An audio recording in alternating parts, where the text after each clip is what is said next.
Assalamualaikum warahmatullahi wabarakatuh. Bismillah, alhamdulillah, wassalatu wassalamu ala sayyidina wa maulana Muhammad Rasulillah wa ala alihi wa sahbihi wa man tabi'a hudah. Ikhwatul azza, Kiai Haji Muhammad Mustafa Akil, Kiai Haji Ni'amullah Akil, para nyai-nyai, nggak ada asatidat, nggak ada ustadzat, nggak ada. Asatid itu juga rijalan wanisaan. Abnai amami, abnai ikhwati, khotimin wa khotimat, khotimin nggak ada ya, al khotimat. Ayyuhal hudur, para hadirin yang saya hormati, alhamdulillah, ana fakhurum bikum. Saya bangga dengan kalian semuanya. Ana mu'taz bikum. Saya merasa terhormat, mendapat kehormatan menyaksikan hasil output dari perjuangan nyai-nyai dan kiai-kiai Kempek yang sangat luar biasa. Jazahumullah khairal jaza. Kalau tadi kita menyaksikan betapa cerdasnya anak-anak putri kita dalam mentahlil, mengurai isi kandungan dari kitab Alfiyah Ibnu Malik. Imam Ibnu Malik bernama Imam Muhammad bin Abdullah Jamaluddin At-Ta'i Al-Jayani, lahir tahun 600 Hijriah di kota Jayan. Sudah lahir ngaji pada Syekh Asy-Syalwini, antara lain gurunya itu. Kemudian pemerintah Kristen dari Raja Kastalia nyerang kotanya Ibnu Malik, kota Jayan.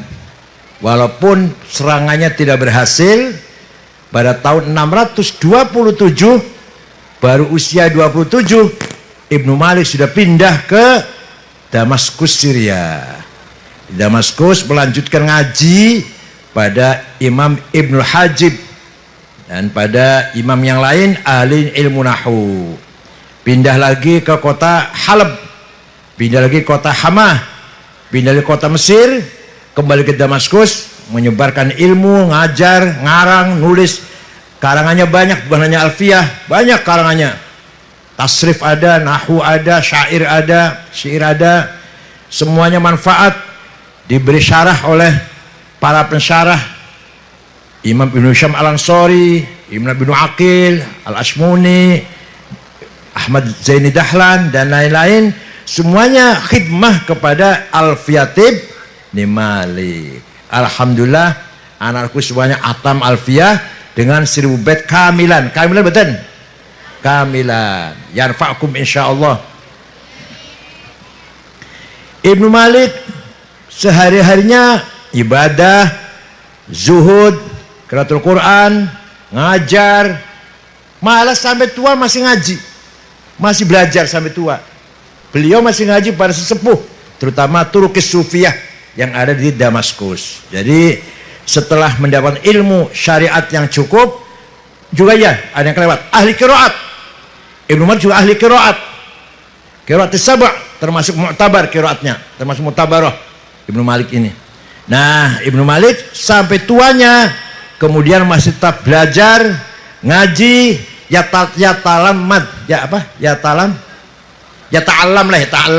tatalmad kepada para masyayikh sufiyah Turki yang ada di Damaskus. Oleh karena itu, kita tidak boleh merasa kenyang, tidak boleh merasa pinter, ila akhir hayatina, harus selalu thalabil ilmi.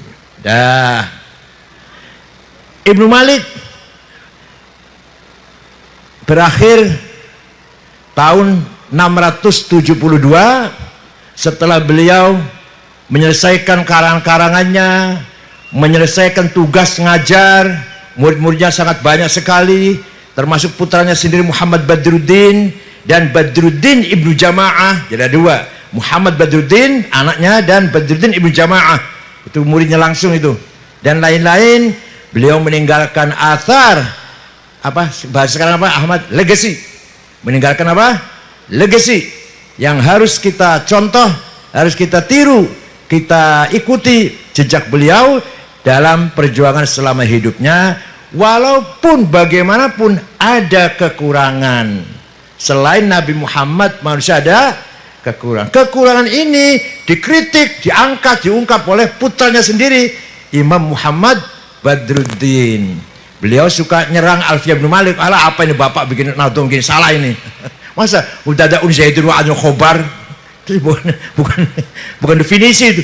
Mutada'un zaidun wa adul khobar, ya apa ini definisi dah? Bukan. Nah, itu dikritik oleh Muhammad bin Badruddin. Yang benar begini, bukan hanya kritik, beliau juga meluruskan yang benar begini. Ibnu Malik juga mempunyai istilah baru, kreativitas baru. Ulama dulu mengatakan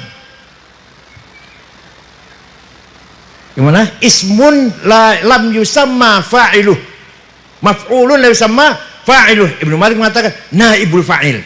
Selesai. Sebelum Ibnu Malik gak ada istilah naibul fa'il, adanya maf'ul lam yusamma fa'iluh. Ibnu Malik mengatakan naibul fa'il. Ada lagi al-mu'arraf bi'al. Ibnu Malik mengatakan al-ta'rif. Dah selesai, gak usah mu'arraf bi'al. Ada lagi badal kul min kul. Tadinya badal mutlak. Badal mutlak. Oleh Ibnu Malik katakan badal kul min kul. Itulah istilah-istilah baru yang dicetuskan oleh kecerdasannya Imam Ibnu Malik. Beliau wafat di Damaskus, dikubur di Jabal Qasyun, Gunung Qasyun di Damaskus. Insya Allah sampai sekarang masih banyak orang zairin mutabarikin bi kuburihim bi maqamihim fi Damaskus. Banyak sekali orang ziarah ke sana mencari barokah dengan ilmunya dan karomahnya Imam Ibnu Malik sahib Alfiyat Ibnu Malik. Kalau masalah Quran, ini Qurannya. Quran itu dari kata qoro'a. Qoro'a maknanya jamaah, mengumpulkan. Jadi Quran itu yang mengumpulkan ayat-ayat, huruf-huruf, kalimat-kalimat jadi satu surat. Ayat dikumpulkan dengan ayat jadi satu surat, huruf satu huruf jadi satu kalimat, jadi satu kalam, maka disebut Quran. Dari kata al-qur'u, al-jam'u. Dan lagi Quran disebut Quran karena juga qoro'a, bacaan, ya. Quranun ala istiqaq sama dengan hufranun. Quran, hufran, bacaan maknanya. Kalau kita mengatakan koran, apa? Quran itu luar biasa, luar biasa. Orang Arab yang tadinya jahiliyah, ummiyin, buta huruf, dolalim mubin, sesat, dengan Al-Quran seperti dicambuk, disulap oleh Al-Quran. Kemarin jahiliyah, kemarin buta huruf, kemarin gak ngerti apa-apa. Setelah masuk Islam dengan membaca Al-Quran, mereka menjadi ulama, menjadi pemikir, menjadi jago-jago yang cerdas, menjadi abakirah, jenius. Malah banyak sekali orang setelah masuk Islam membuang syair-syair, hafal syair yang waktu jahiliyah. Dia hafal syair waktu jahiliyah, syairnya Umayyah bin Salat, Qus al-Ayadi, Antar al-Absi, buang, dilupakan, ganti ngapalkan Al-Quran. Malah Ibnu Abbas ketika di jalan-jalan di pasar, ada orang nyanyi, tutupi telinganya. Kenapa? Takut hafal. Saya mendengar nyanyi, takut hafal. Ente kalau ada nyanyi malah didengarkan malah. Ibnu Abbas malah tutupi telinganya. Kenapa? Takut nanti saya hafal. Karena saya hanya ingin menghafal Al-Quran. Dengan adanya Al-Quran, perkembangan ilmu pengetahuan luar biasa. Pertama, misalkan kreativitas menyempurnakan tulisan Quran. Yang tadinya tanpa titik menjadi ada titik, ba titik satu di bawah, ta titik dua di atas, ta titik tiga di atas, dan seterusnya.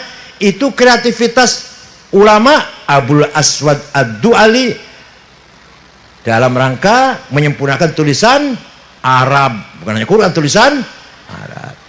Kenapa? Kenapa Quran ditulis tidak sempurna? Ya karena kebanyakan orang Arab nggak bisa nulis. Kenapa orang Arab nggak bisa nulis? Supaya Kanjeng Nabi Dewa nggak bisa nulis, nggak bisa baca. Kenapa? Supaya tidak disangka dapat belajar. Kanjeng Nabi belajar buatan Quran. Dapat belajar ngaji apa dapat wahyu dari Allah? Makanya Kanjeng Nabi walaupun buta huruf, nggak bisa baca, nggak bisa nulis, bisa menyampaikan kalam yang sangat luar biasa. Padahal beliau buta huruf, itu pasti bukan dapat belajar dari siapa-siapa. Baca nggak bisa baca Taurat, nggak bisa baca Injil, nggak bisa baca kitab Bhagavad Gita, Rigveda, Avesta, Sandinista atau buku-buku Yunani, nggak bisa, nggak pernah ngaji, nggak pernah mondok, nggak pernah sekolah, nggak pernah melancong. Pamannya sendiri Abu Thalib nggak masuk Islam. Kenapa? Kalau Abu Thalib masuk Islam, wah Muhammad diajari pamannya. Muhammad itu belajar di pamannya itu Quran itu. Makanya Abu Thalib sampai wafat tidak masuk Islam ala riwayat ahli sunnah wal jamaah. Kalau riwayat Syiah masuk Islam. Dah. Kenapa Quran diturunkan dari Lauh Mahfuz sekaligus ila samai dunia, ke langit sekaligus, tapi diturunkan kepada Nabi Muhammad munajjaman, sedikit demi sedikit. Siapa? Supaya gampang dihafal. Beda dengan Nabi Musa. Nabi Musa bisa baca, bisa nulis. Berangkat ke Gunung Turisina, nerima alwah, Taurat, dihafal langsung, semuanya dihafal sendiri. Jadi sekaligus Taurat diturunkan pada Nabi Musa. Kalau Quran tidak, sedikit demi sedikit. Kenapa? Masyarakatnya buta huruf, supaya ngapalkannya gampang. Linutsabita bihi, bagaimana? Fuadak. Linutsabita bihi fuadak, supaya mantap dalam hatimu. Nah, ketika Nabi Muhammad wafat, tulisan Quran berserakan. Tidak ada sahabat yang punya tulisan Quran dari Fatihah sampai Nas, nggak ada. Sahabat A punya surat Baqarah, sahabat si Anu punya surat Al Imran, sahabat Anu punya surat Yasin. Nulisan ini apa? Ning balung, tulang, ning kelapa korma, kulit onta, di batu tipis. Jadi perpustakaannya sahabat tuh, perpustakaannya batu, kulit, apalagi kelapa korma, tulang, itu perpustakaan itu. Nggak kayak sekarang perpustakaan itu kertas dicetak, enggak. Nah, ketika Nabi Muhammad sudah wafat, Sayyidina Abu Bakar radhiyallahu berusaha mengumpulkan Al-Quran, tapi belum sampai sempurna. Nah, Abu Bakar hanya berkuasa 2 tahun 6 bulan wafat. Ganti Sayyidina Umar, baru Sayyidina Umar mengumpulkan Al-Quran dengan sempurna. Tapi masih banyak perbedaan. Sana baca begini, yang sana baca begini, yang sana si A, si B, sahabat baca begini. Maka ketika Sayyidina Utsman, bacaan disatukan dan yang beda dibakar, menghilangkan perbedaan. Ngambil yang menjadi standar Quran yang disimpan pada Siti Hafsah Ummul Mukminin binti Sayyidina Umar, punya Quran lengkap, diambil sebagai standar tulisan Al-Quran Utsmani, Khat Utsmani. Nah, Sayyidina Utsman mengumpulkan Al-Quran, bikin tim penulis, diketuai oleh sahabat Zaid bin Thabit, Abdullah bin Mas'ud, Ubay bin Ka'ab, dan lain-lain, termasuk Sayyidina Ali. Oleh karena itu, Al-Quran baru resmi dikumpulkan, resmi atas nama penguasa Islam lah, Khalifah Islam, ketika zaman Sayyidina Utsman bin Affan. Maka disebut Mushaf Utsmani. Walaupun waktu itu masih ada beberapa sahabat yang nggak setuju, ya itu sih pendapat pribadi. Ada yang mengatakan bahwa Duha dan Al-Masyhur satu surat, ada yang mengingkari ayat Rajam, ada yang mengatakan surat Al-Falaq dan An-Nas satu surat. Walhasil perbedaan masih ada, tapi semuanya yang beda itu dibakar, kecuali satu yang menjadi standar resmi adalah Mushaf Utsmani. Al-Quran yang paling banyak kalimat apa paling banyak dalam Quran? Kalimat apa yang paling banyak dalam Al-Quran? Kalimat Allah paling banyak. Yang paling cuma sekali dalam Al-Quran apa? Ada kalimat cuma sekali dalam Al-Quran, nggak ada duanya, cuma sekali. As-Somad, Qul huwallahu ahad, Allahus. Lafal As-Somad cuma sekali itu, nggak ada lagi disebut dalam ayat yang lain. Ada ayat yang paling pendek, Mudhammatan. Ada ayat paling panjang, surat Den. Gimana Ahmad? Idza tadam bidainin faktuha, paling panjang itu. Yang paling pendek Mudhammatan, paling pendek. Alhamdulillah, dengan adanya Quran kita membikin atau membangun peradaban yang sangat luar biasa, menjadi umat yang beradab, umat yang bermartabat, umat yang keren. Dah. Setelah ada titik oleh Abu Aswad Du'ali yang dibangun Du'ali tahun 59, masih butuh kesempurnaan. Apa? Ha ashkal, syakal, fathah, dhammah, kasroh, fathaten, dhammaten. Siapa yang bikin? Imam Khalil bin Ahmad Al-Farahidi. Sudah ada titik, sudah ada harokat, masih banyak baca Quran salah, terutama orang Banyumas, orang Kebumen, Banyumas, Purwokerto. Alhamdulillah ngalamin. Kalau manggil saya kayak sakit ngakil, kurang asem banget harusnya jamangah.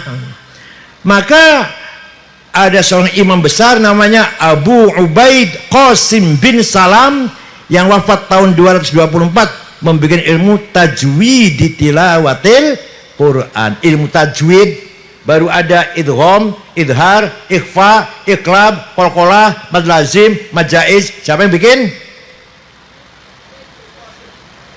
Siapa yang bikin? Wah, nggak ada siaran ulang, nggak ada siaran ulang. Abu Ubaid Qasim bin Salam, wafat tahun 224. Itu yang bikin ilmu tajwid. Setelah ada Quran, para ulama membutuhkan penafsiran. Pertama kali orang berusaha menafsir Al-Quran, Sayyidina Ibnu Abbas. Hanya sayang, sangat ringkas, cuma 2 jilid, tipis, masih jauh dari kesempurnaan. Maka dorongan untuk memahami Quran, menjadikan Quran yang bisa dipahami oleh seluruh umat Islam. Pertama kali ada tafsir yang sempurna, ditulis oleh Imam Abu Ja'far Ibnu Jarir At-Tabari. Berapa jilid? Berapa jilid Ahmad? 10 jilid. Abu Ja'far Ibnu At-Tabari pertama kali tafsir lengkap dari awal sampai akhir dengan segala kandungannya. Beliau adalah orang Tabaristan, orang Persia, bukan orang Arab. At-Tabari, Tabaristan. Kemudian mulai muncul lagi ada tafsir Quran biriwayah, ada yang bidiroyah. Waduh, berkembang lagi ada qiraat sab'ah, berkembang lagi ada asbabun nuzul. Coba dengan adanya Quran muncul luar biasa. Dengan adanya Quran ada lagi ilmu yang tidak ada di agama lain.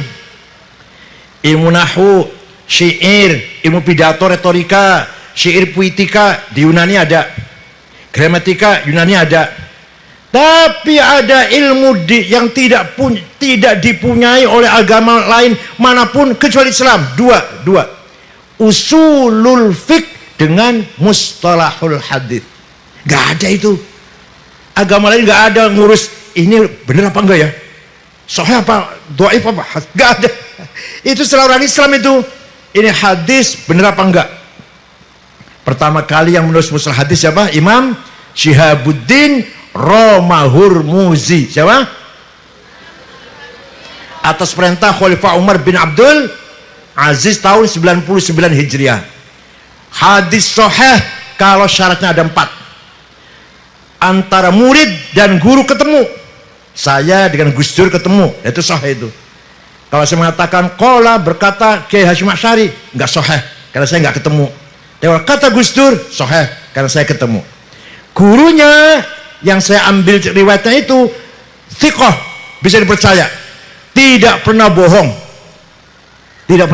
walaupun guyonan, walaupun bercanda, nggak pernah bohong. Yang ketiga, dobit, apalannya teliti, nggak pernah lupa, teliti apalannya, cerdas. Yang keempat, adil, kelakuannya benar, nggak pernah nyolong sendal di masjid, nggak pernah nyolong bawang di warung, bawang merah 1 biji nggak pernah. Itu namanya adil namanya. Apalagi mencuri, apalagi nggak pernah nyicipin kacang ning toko kan, baru toko beli apa nyicipin bayar.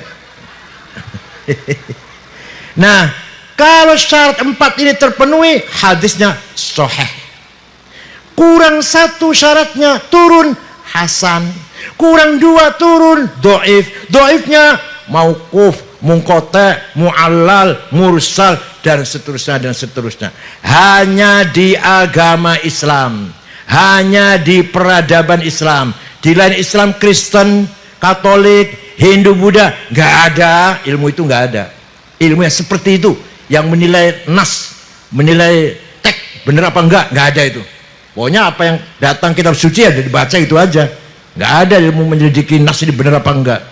Dah, jangankan hadis, di Quran pun ada riwayat yang mutawatir, riwayat dan masyhur. Ada qiraat juga, ada mutawatir dan masyhur. Sampai qiraat Quran pun masih dibahas, apalagi hadis. Maka Imam Bukhari, Muhammad bin Ismail al-Bukhari, walaupun hafal hadis 600.000, yang dianggap oleh beliau sahih hanya 4.000. Jauh banget tuh. Beliau hafalnya 600.000, yang dianggap sahih berapa? 4.000 saja. Tapi kata Imam Hakim, enggak, lebih dari itu dong hadis sahih. Bagaimana Hakim menulis Al-Mustadrak, nyusuli Imam Bukhari dan Muslim. Hadis sahih lebih banyak daripada yang ente hafal itu, katanya. Namanya Mustadrak Al-Hakim. Ada lagi ilmu usul fiqh. Ya Allah, agama lain enggak ada, hanya agama Islam. Nas ini apa dilalahnya? Ya Allah, bisa istinbatnya pakai metode apa? Metode ijma, qiyas, istihsan, istishab, masalah mursalah. Itu merupakan metodologi memahami nas ciptaan umat Islam atau ulama Islam yang namanya usulul fiqh. Usul fiqh, pertama, Quran harus paham dengan segala sudutnya, pertama. Yang kedua, hadis harus dipahami betul. Dari segi makna, ada mutawatir, la yuhtamul fil kidz wa khata'. Hadis yang nggak mungkin salah, nggak mungkin bohong. Lafdhon wa ma'nan au ma'nan la lafdhon. Yang ketiga, masyhur, terkenal. Yang keempat, ahad, itu hadis. Udah beres, baru akal dipakai. Nggak cukup Quran dan hadis, akal dipakai. Lah metode akal inilah yang mengembangkan ilmu nanti menjadi ilmu fikih. Ya, ilmu fikih ini hasil dari metode namanya ijma dan qiyas. Manhaj aklani, metode akal yaitu ijma dan qiyas melahirkan sebuah ilmu yang luar biasa namanya ilmu fikih. Jadi fikih itu hasil ijma dan qiyas. Tanpa ijma dan qiyas yang nggak ada ilmu fikih. Malah kebanyakan dalam fikih yang kebanyakan qiyas, yang kebanyakan ijma sedikit. Yang paling banyak qiyas. Qiyas aulawi, burhani, mantiki, jadali, istiqra'i, tamtili, khitabi, syi'ari, iqna'i. Ada 9 qiyas itu. Tanpa usul fiqh tidak mungkin ada ilmu fikih. Makanya orang selain orang NU lah ya, selain orang pesantren yang tidak paham usul fiqh tidak akan paham hukum Islam, nggak akan paham. Mustahil orang Muhammadiyah paham hukum Islam, mustahil.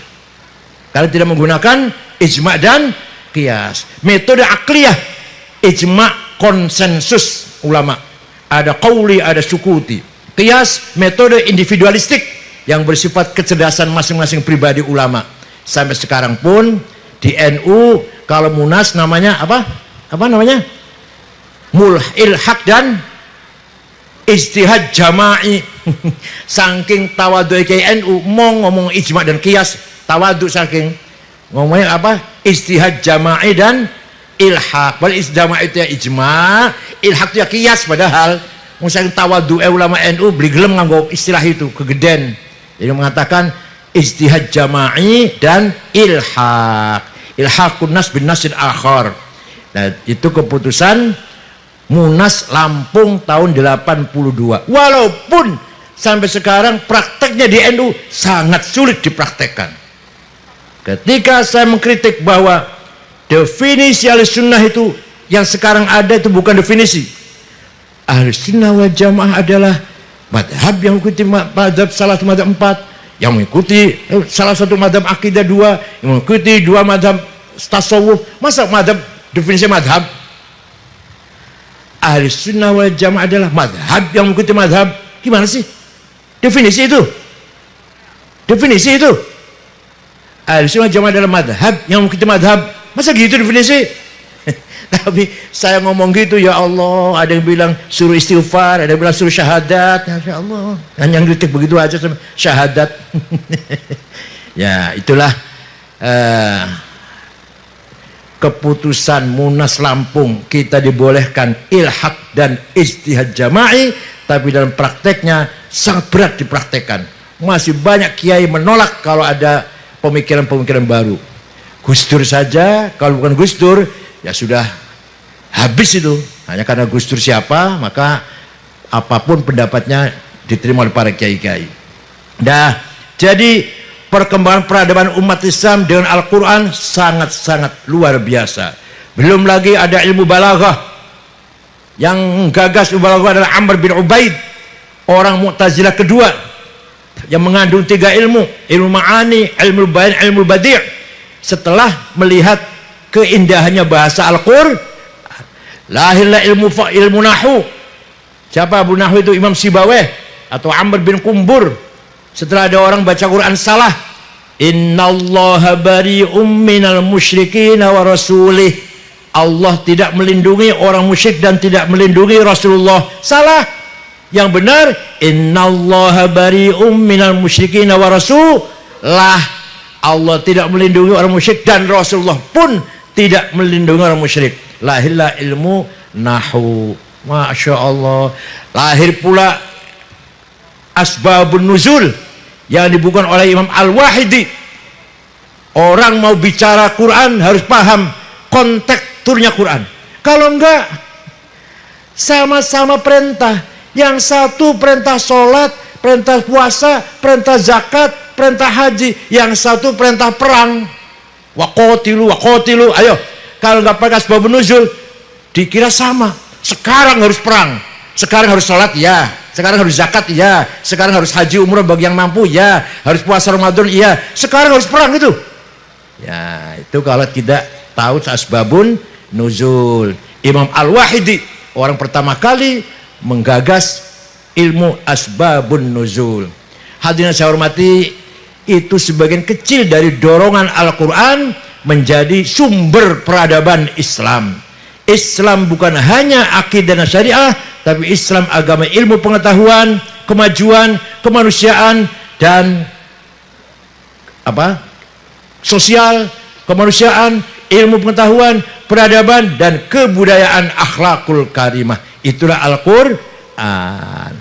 Ayatu haqqin minar rahmani muhdathatun qadimatun sifatul mausufi bil qidami. Quran itu mushafnya hadis baru, tapi sebagai sifatul qadim, sifatullah qadim, maka Quran qadimah. Jadi ini mushafnya Quran, ini hadis, dicetak di Cirebon, dicetak di Madinah tahun 2024. Yang nulis manusia, kertasnya baru, tintanya baru, manusianya makhluk. Tapi Quran sebagai sifatullah qadimah. Jadi Quran itu ya hadis, ya qadim. Gimana? Quran itu ya hadis, ya qadim. Lam taqtarin bi zamanin wahya tukhbiruna anil ma'adi wa an adin wa an irami. Quran tidak mengenal zaman, la awal wala akhir. Jadi Allah itu bicara terus, berfirman terus sampai sekarang ini. Nah, Quran, Injil, Taurat, Zabur, sampel, contoh, bukti bahwa Allah itu berkalam. Ternyata kalamullah bukan hanya Quran, bukan hanya Injil, bukan hanya Taurat, buahnya Zabur. La awal wala akhir. Kalamullah la awal wala akhir. Sifatnya Gusti Allah tidak ada permulaan dan tidak ada ujungnya, sama seperti zatnya. Dah. Damat ladaina fafaqat kulla mu'jizatin minan nabiyina idh ja'at walam tadumi. Mujizatnya para nabi yang dulu hebat tapi nggak langgeng.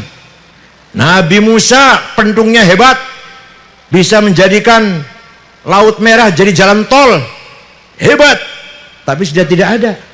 Nabi Ibrahim dibakar nggak mempan, hebat, tapi sudah nggak ada. Nabi Isa bisa menyembuhkan orang buta, orang lumpuh, orang sakit, bisa bangun sehat, hebat, tapi sudah nggak ada. Tapi Quran, mujizat Rasulullah masih ada nggak? Ila yaumil qiyamah. Damat ladaina fafaqat kulla mu'jizatin minan nabiyina idh ja'at walam tadumi. Muhakkamatun fama tughina min syubahi lidhi shiqaqin wa ma tughina min hakami. Quran itu muhakkam, kokoh, kuat, bisa memecah persoalan bagi orang lagi punya persoalan, bisa menjadi hakim, menjadi pemegang keputusan dari segala masalah yang tidak butuh hakim yang lain, cukup Al-Quran. Itu kata Imam Al-Busiri.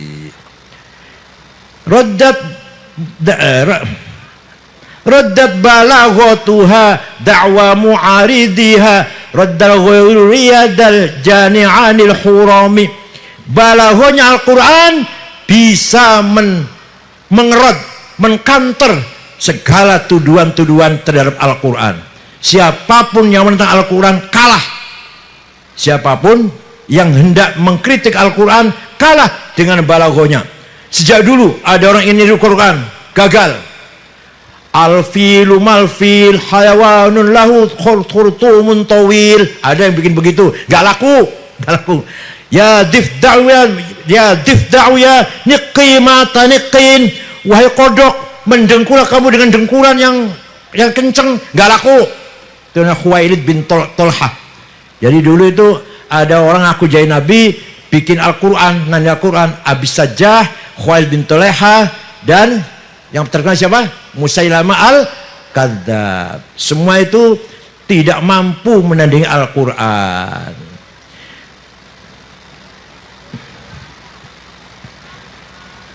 Ma huribat qattu illa ada min harabi adal a'adi ilaiham mulkiyas salami. Quran dilawan akan menjadikan lawannya itu menjadi lumpuh. Dongeng banyak. Sayyidina Umar mendengar adiknya masuk Islam, namanya Fatimah bintil Khattab dengan suaminya Sa'id bin Zaid bin Nufail. Datang di rumahnya, tempelengin saya, mau saya tempelengin. Sampai di sana Sayyidina Umar di pintu rumahnya Fatimah. Fatimah lagi baca Quran. Bismillahirrahmanirrahim. Taha ma anzalna alaikal qur'ana litashqa illa tadhkiratan liman yakhsha tanzilan mimman khalaqal arda was samawati al-ula ar-rahmanu 'alal 'arsy istawa.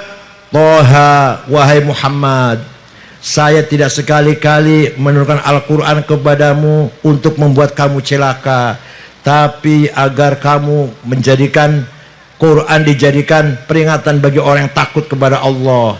Diturunkan dari Tuhan yang menciptakan bumi dan langit. Dialah Ar-Rahman yang menguasai jagat alam semesta, dari arsy sampai ujung alam semesta ini. Itu Umar mendengarkan bacaan itu, jangankan akan marah, malah lumpuh, terduduk, lemes. Ambil kertas dari adiknya, dia sendiri baca sambil berkeringat dingin, gemetar baca itu. Toha ma anzalna al-Qur'an syatqa. Begitu gagah perkasa Umar membaca surat Toha dengan gemetar dan berkeringat. Selesai baca, aina Muhammad ya Fatimah. Di mana sekarang Muhammad? Di sana, di jihad, di rumahnya Arqam bin Abil Arqam. Umar lari ke sana, ketok pintu, sahabat yang di dalam rumah Arqam bin Arqam ketakutan kalau Umar akan marah-marah. Nabi Muhammad dengan tenang buka pintu karena Nabi mengatakan, ini adalah mustajabnya doa saya. Saya selalu berdoa, Allahumma qawwil Islam bi ahadi Umarain. Ya Allah, kuatkanlah Islam dengan salah satu Umar. Kalau enggak Umar bin Khattab, Amr bin Hisham, yaitu Abu Jahal. Hidayah turun pada Umar bin Khattab. Nabi Muhammad fatahal bab, Umar masuk, merangkul memeluk Nabi Muhammad, membaca kalimat syahadah, masuk Islam.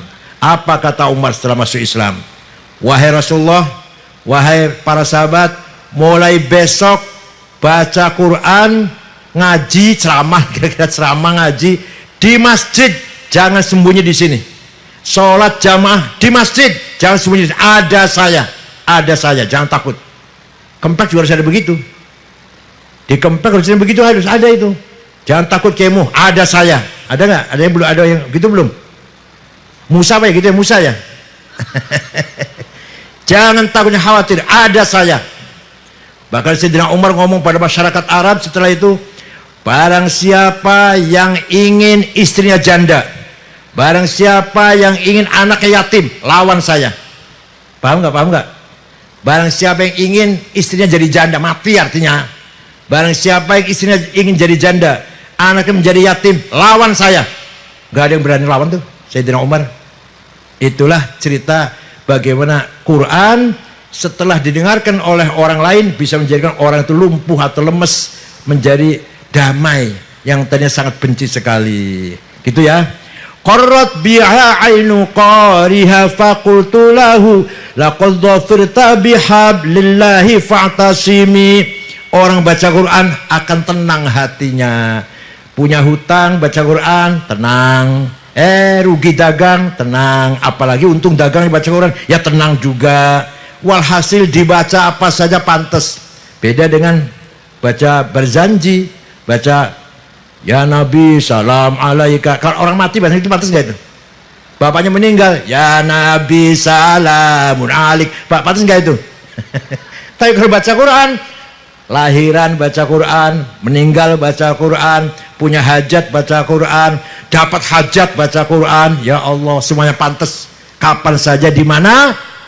Maka nanti adik-adik, anak-anak kalau pulang di rumah, jangan lupa setiap hari setiap malam harus baca Al-Qur'an. Sibuk kayak apapun, sudah hamil, anaknya sudah yang kecil sudah baru umur 2 tahun, hamil lagi, repot ya. Anaknya yang umur 1,5 tahun, hamil maning, masya Allah, repotnya bergaru-garuan bu. Tapi jangan lupa baca Al-Quran. Intat luha khifatan min harri nari ladha atfa'ta nara ladha min wardiha syabimi. Kalau kamu baca Quran karena takut neraka, itu artinya kamu lagi memadamkan api neraka. Kalau kita baca Quran karena takut neraka, itu artinya kita lagi memadamkan api. Insya Allah kita bebas dari api neraka dengan sebab baca Al-Quran. Pokoknya kita santri pesantren harus diwajibkan ada pelajaran Al-Quran. Modern kayak apapun, pesantren modern harus ada ngaji Quran. Kalau nggak ngaji Al-Quran, bukan pesantren. Kalau ada pesantren, saking modernnya nggak ada pelajaran ngaji Al-Quran, bukan pesantren. Banyak sekali di Jakarta terutama khutbah Jumat, khutbah enak, ceramah enak, menggelegar, dongeng untuk ayat Quran berantakan. Insya Allah ada khutib yang innalladzina bacanya, innalladzina. Saya dengar sendiri tuh. Pidatonya enak, ceramahnya enak, menggelegar, semangat. Ngetok ayat Quran berantakan, cebrit dengarkan ya kan, masya Allah. Ngimami berantakan. Oleh karena itu alumni kalau bikin pesantren harus ada pelajaran baca Al-Quran. Walaupun tidak bil ghaib lah, bin nazar nggak apa-apa lah. Sekolah modern kayak apapun, kalau namanya pesantren harus tamatan sekolahnya, tamatan SMP, SMA pesantren bisa baca Quran dengan benar. Kalau enggak, percuma di pesantren. Ngapain SMP pesantren kalau nggak bisa baca Quran? Apa bedanya dengan SMP di luar? Ngoten nggih? Alhamdulillah nahnu mu'tazzuna bikum jami'an wa mutakhiruna bikum jami'an iftikharan aziman. Saya bangga dengan kalian semuanya yang khotimat alfiyah, khotimat Al-Quran. Ini juz amma apa Al-Quran? Al-Quran ya? Al-Quran. Mudah-mudahan Allah yanfa'akum bidirasatikum wa insyaallah satuwasiluna dirasah huna fi Kempek wala tantakilu min Kempek hatta tahul syahadah apa? Syahadah apa? S1 S1 apa? STIK ST setias karo estetika la takhruju min Kempek hatta tuwasilu dirasatakum fiha huna fi Kempek hatta takhud syahadah setias atau setikas yahfadkum jami'an wa ya'khudh bi'aidikum lima fihi shalah wal khair barakah fid din wad dunya wal akhirah. Syukran wa dumtum fil khair barakati wan najah wallahul muwaffiq ila aqwamit thoriq. Wassalamu alaikum warahmatullahi wabarakatuh.